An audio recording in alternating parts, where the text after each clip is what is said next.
Man found a strange object buried in his garden, but what it really was shocked everyone. Noah wanted to build a pool in his backyard. His wife, Patricia, had been asking for it for years. Since they were not going on vacation, he thought it was the right time. To save money, Noah started digging with his sons, Toby and Brian. On the second day, Noah's shovel hit something hard. At first, he thought it was a pipe, but the object was big and made of metal. It looked old and strange, like a giant rusted bullet. That night, Noah couldn't sleep. He looked online but found nothing. Then he checked old house documents and found the email of the man who used to live there. He sent a message. 2 minutes later, the man replied. But the message was only a warning. "Bury it again!" Then he blocked Noah. Noah got even more curious. The next morning, he called the police. But when the officers came, they did something no one expected. The police didn't trust Noah's story.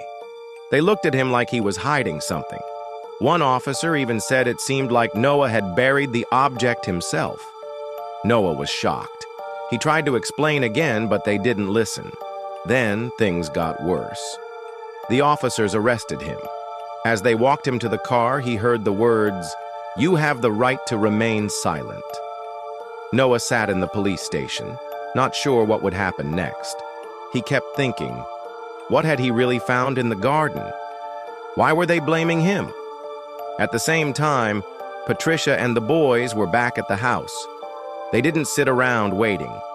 Instead, they began searching through old documents from when they bought the home. After some time, they found something interesting. It was a paper from 11 years ago.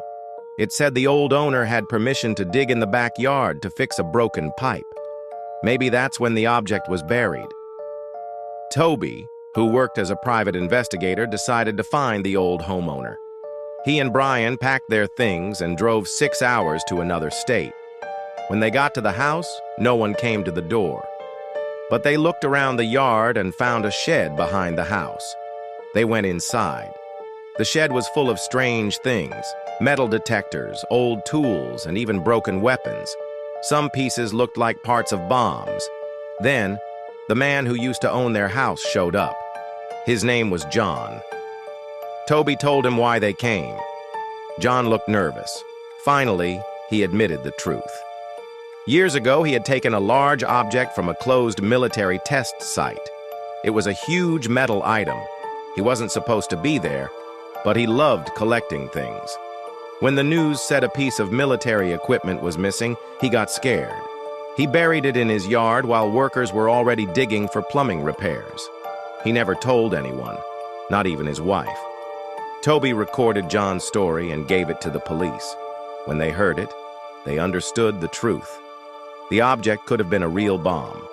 The military came and removed it safely. Noah was let go and cleared of all blame. Months later, Noah and his family finally finished the pool. The backyard was safe again and full of laughter.